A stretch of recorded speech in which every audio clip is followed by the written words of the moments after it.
안녕하세요. 김건우 목사입니다. 5월 25일 수요일 아침입니다. 특강으로 인해 수요 말씀 묵상을 한 주 쉬었기에 2주 만에 뵙게 되네요. 그 사이 매일 성경 본문은 룻기 묵상을 마치고 사무엘상 묵상으로 바뀌었는데요. 아주 자연스러운 연결이라고 생각됩니다. 룻기는 사사시대를 배경으로 하고 있는데 사무엘은 사사시대를 마무리하는 마지막 사사로서 왕정시대를 여는 인물이기 때문입니다. 또한 룻기는 다윗의 이름으로 마무리되었는데 다윗은 사무엘 상하 전체에서 가장 많은 분량을 차지하는 실질적인 주인공이기 때문입니다. 그래서 학자들은 사사기와 사무엘서 사이에 위치한 룻기를 두 책을 연결하는 가교와 같은 책이라고 말하기도 합니다. 근데 문제가 하나 있습니다. 그 문제가 뭐냐면요.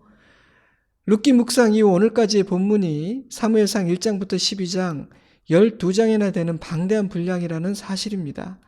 이 많은 분량을 짧은 시간에 어떻게 다루어야 할까 고민 끝에 오늘은 4, 5, 6, 7장 이렇게 4장에 걸쳐 기록되어 있는 블레셋과의 전쟁 이야기를 묵상하기로 마음을 정했습니다. 31장으로 구성된 사무엘상을 인물을 중심으로 세 단락으로 나누어 본다면 첫 번째 단락인 1장에서 7장은 사무엘의 이야기입니다.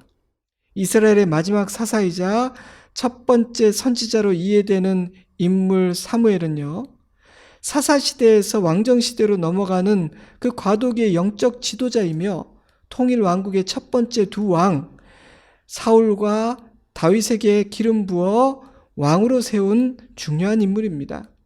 두 번째 단락인 8장에서 15장은 통일 왕국의 첫 왕, 사울이 왕으로 세워지는 과정과 몰락하는 과정을 담고 있습니다. 세 번째 단락인 16장에서 31장은 다윗이 기름 부음 받는 장면으로 시작하여 사울이 죽는 장면으로 마무리되는데요. 몰락하는 사울과 부상하는 다윗이 선명하게 대조가 되면서 사울로 인해 고난당하는 다윗을 만날 수 있습니다. 사무엘상은 사무엘의 출생과 성장 이야기로 시작되는데요. 하나님의 특별한 섭리 가운데에서 아들을 낳은 한나는 임신하기 전 하나님께 서원했던 바 그대로 아들 사무엘을 하나님께 드립니다. 사무엘은 여호와를 섬기며 여호와 앞에서 자라게 되고요. 그와는 대조적으로 제사장 엘리의 아들들은 타락해 가죠. 사무엘과 엘리 집안의 대조를 선명하게 보여주는 2장 12절과 3장 19절 말씀을 읽어드리겠습니다. 엘리의 아들들은 행실이 나빠 여호와를 알지 못하더라. 사무엘이 자라매 여호와께서 그와 함께 계셔서 그의 말이 하나도 땅에 떨어지지 않게 하시니 온 이스라엘이 사무엘은 여호와의 선지자로 세우심을 입은 줄을 알았더라. 블레셋과의 전쟁 이야기는 4장부터 시작되어서 7장에서 마무리되는데요. 4장이나 하려할 만큼 중요한 사건이라는 의미일 것입니다. 사건이 일어났던 그때는 왕이 없었으며 엘리가 제사장으로 활동하던 시대였는데요. 이스라엘은 블레셋과의 전쟁에서 크게 패하게 됩니다. 뼈아픈 패배였습니다. 하지만 이제부터 시작될 더 심각한 이야기의 서막에 불과했습니다. 패배의 원인을 분석하던 이스라엘 장로들은 이런 결론을 내리죠. 실로에 있는 언약궤를 가지고 와서 다시 싸워보자. 그럴듯한 처방이었습니다. 여호와의 언약궤는 하나님께서 이스라엘과 함께 하신다. 하나님의 임재를 상징하는 성스러운 물건이었으니까요. 이번엔 반드시 이긴다. 사기가 하늘을 찌른 이스라엘 군대는 블레셋을 향해 돌진했습니다. 그런데 더 큰 패배를 당하게 되죠. 첫 번째 패배 때는 4,000명이 죽었는데 두 번째 전쟁에서는 3만 명이 죽었고요. 하나님의 궤를 블레셋에게 빼앗겼을 뿐 아니라 엘리의 두 아들 홈리와 비느하스도 죽임을 당하게 됩니다. 단지 1패가 아니었다는 뜻입니다. 너무도 충격적인 소식을 전해 들은 제사장 엘리는 의자에서 뒤로 넘어져 죽었고요. 충격을 받은 엘리의 며느리 비느하스의 아내는 조산을 하고 죽어가며 이런 말을 남깁니다. 하나님의 궤를 빼앗겼으므로 영광이 이스라엘에서 떠났도다. 도대체 왜 이런 일들이 일어난 것일까요? 블레셋이 너무도 강해서 하나님조차 감당하실 수 없었던 걸까요? 하나님의 능력 부족입니까? 그럴 리가요. 일이 이 지경에까지 이르게 된 근본적인 이유는 장로들과 백성들의 어리석음 때문이었습니다. 제사장 엘리의 영은 어두워져 있었고 그의 두 아들은 악했습니다. 공동체의 리더인 장로들에게는 문제의 본질을 이해하고 파악할 실력이 없었기에 언약궤를 가져오면 이길 수 있지 않을까라는 아주 초보적인 수준의 대안을 내놓았습니다. 저는 당시 이스라엘의 문제를 크게 두 가지로 정리할 수 있다고 생각했습니다. 첫째, 이들은 하나님이 어떤 분이신지를 너무너무 몰랐다. 둘째, 이들에게는 자신들에게 일어난 이 사건의 본질을 파악하고 해석할 실력이 전혀 없었다. 사랑하는 성도 여러분, 이 두 부분에서 자신의 실력을 점검해 보시기 바랍니다. 나의 하나님이 어떤 분인지 바로 알지 못하고 사태를 파악하고 해석해낼 실력이 없으면 엉뚱한 대안을 마련하게 되고 더 큰 위기로, 파멸로 스스로를 몰아넣게 되는 것입니다. 당시 이스라엘이 그러했습니다. 사사시대를 통과하며 하나님을 아는 지식을 잃어버렸고 영안은 어두워져 버렸습니다. 그래서 그들은 언약궤를, 거룩한 하나님의 언약궤를 부적이나 우상처럼 사용하려 했습니다. 하나님을 언약궤에 제한되는 분, 언약궤를 움직이면 따라 움직이시는 분 정도로 이해했기 때문입니다. 그것이 페인이었어요. 사랑하는 성도 여러분, 우리는 하나님을 어떤 분으로 알고 있습니까? 혹시 우리 시대의 하나님 이해 역시 사무엘상이 기록되던 그때처럼 너무 얕고 천박한 것은 아니겠습니까? 5장 1절입니다. 블레셋 사람들이 하나님의 궤를 빼앗아 가지고 다곤의 신전에 들어가서 다곤 곁에 두었더니 이스라엘의 여호와 별것 아니구만. 괜히 겁먹었어.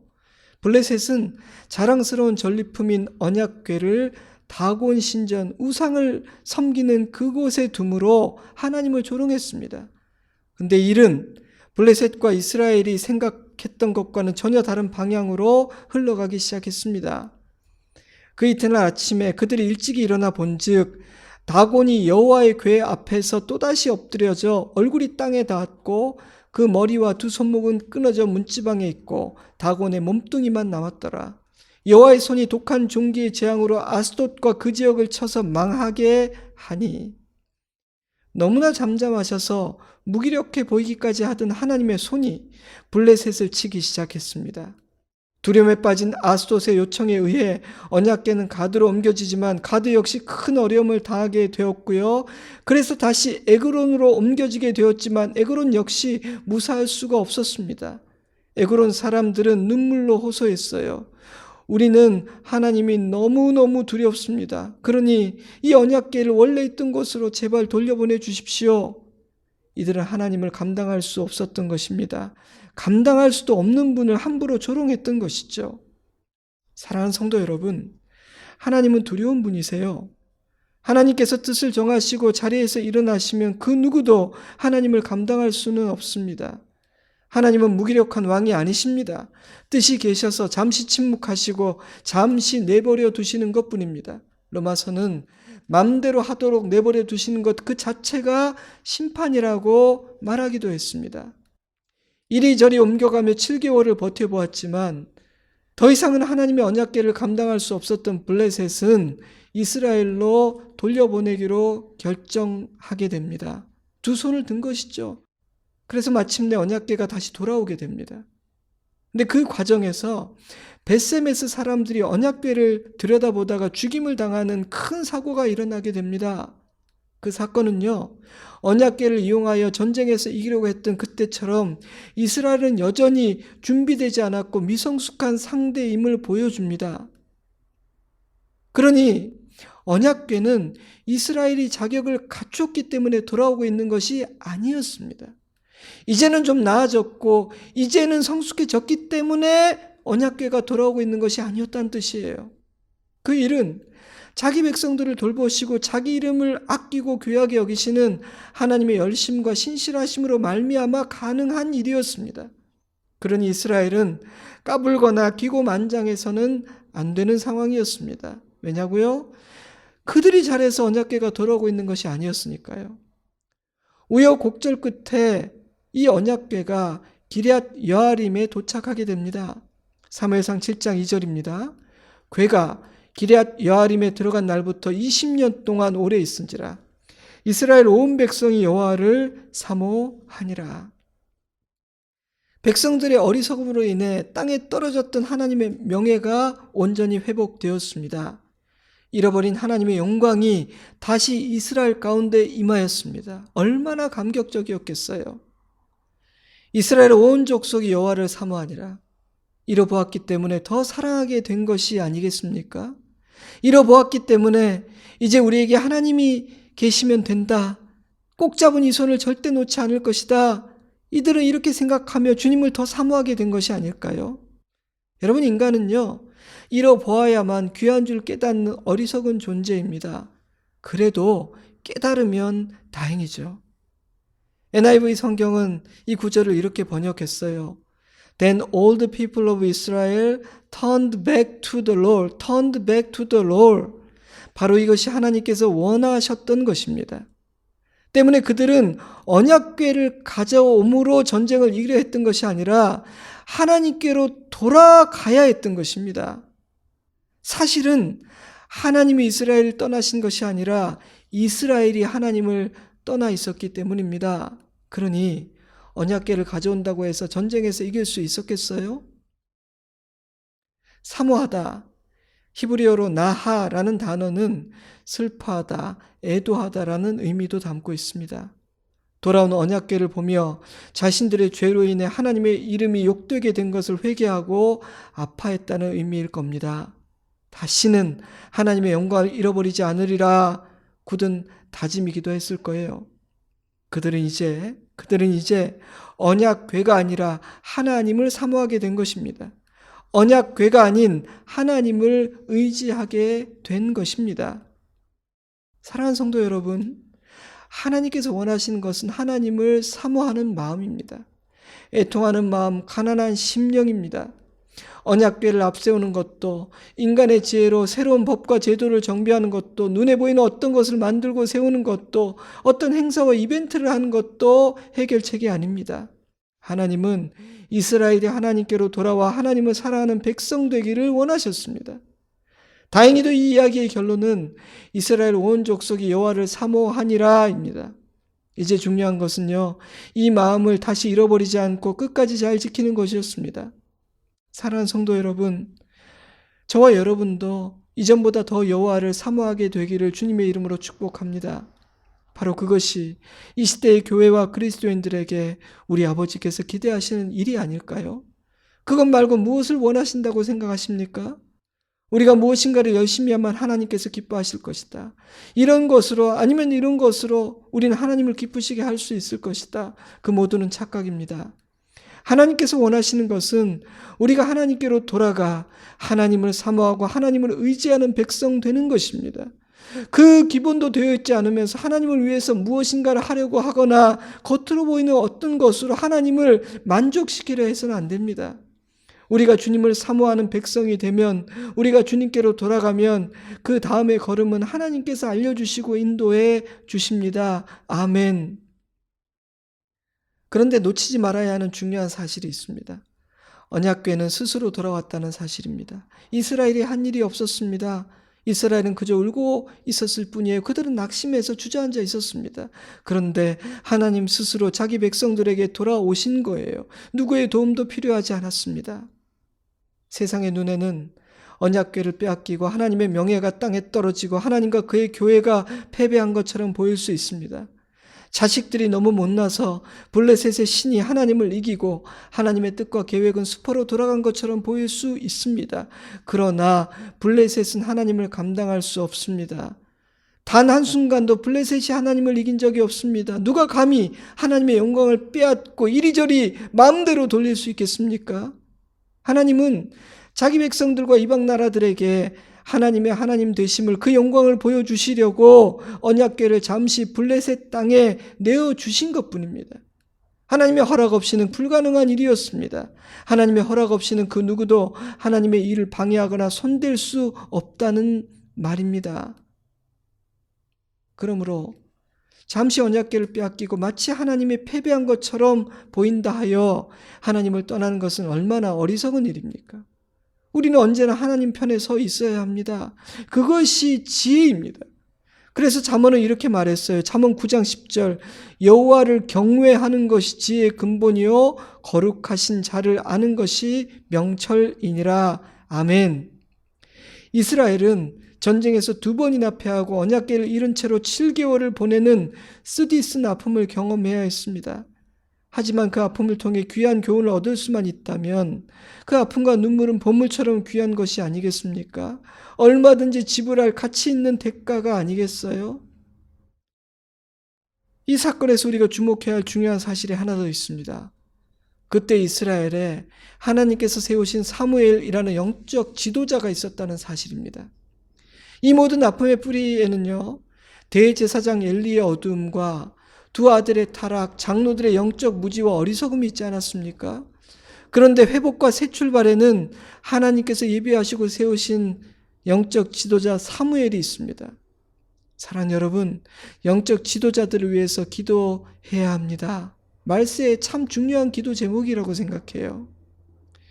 이스라엘 백성의 태도는 분명히 달라졌습니다. 하지만 한순간의 감정에 불과할 수도 있었기에 사무엘은 백성들에게 이렇게 요구했습니다. 사무엘상 7장 3절 만일 너희가 전심으로 여호와께 돌아오려거든 이방신들과 아스타롯을 너희 중에서 제거하고 너희 마음을 여호와께로 향하여 그만을 섬기라. 한마디로 말씀드리면 진정성을 보이라는 겁니다. 백성들은 모든 우상을 제거함으로 진정성을 보입니다. 하지만 사무엘은 거기서 만족하지 않았어요. 모든 백성들을 미스바에 모으고 금식하며 회개하고 예배를 드리게 합니다. 그런데 그러한 정보를 입수한 블레셋이 치러 오고 있다는 소식이 들려오자 이스라엘은 두려움에 빠지게 됩니다. 하지만 사무엘을 중심으로 금식과 회개 예배를 계속합니다. 그들이 그렇게 하나님 앞에 부르짖고 있을 때 하나님께서 우레를 발하여 블레셋을 치십니다. 자, 여러분, 이 장면을 상상해 보세요. 이스라엘이 하나님을 의지하며 예배의 자리를 지키고 있을 때 하나님께서 블레셋과 싸워주고 계신 것입니다. 이스라엘이 예배의 자리에 있을 때 하나님께서 그들을 위하여 싸워주신 것입니다. 그 납품을 통해 교훈을 얻었고 사무엘과 같은 영적 지도자가 그들의 마음 그 중심을 붙잡아 주었기 때문에 이 전쟁이 여호와의 손에 있음을 믿을 수 있었던 것입니다. 그리고 그렇게 믿음으로 행동했기 때문에 그들은 놀라운 기적을 경험하게 됩니다. 그래서 어떻게 됩니까? 지난 2번의 전쟁에서 대패했던 이스라엘은 대승하게 됩니다. 이야기는 이렇게 마무리돼요. 사무엘상 7장 12절 사무엘이 돌을 취하여 미스바와 센 사이에 세워 이르되 여호와께서 여기까지 우리를 도우셨다 하고 그 이름을 에벤에셀이라 하니라. 여호와의 손이 사무엘이 사는 날 동안에 블레셋 사람을 막으심에 이스라엘이 그 사방 지역을 블레셋 사람들의 손에서 도로 찾았고 또 이스라엘과 아모리 사람 사이에 평화가 있었더라. 아멘. 이스라엘은 크나큰 하나님의 은혜를 입게 됩니다. 해피엔딩이에요. 하지만 안타깝게도 이스라엘은 이 은혜를 잃어버립니다.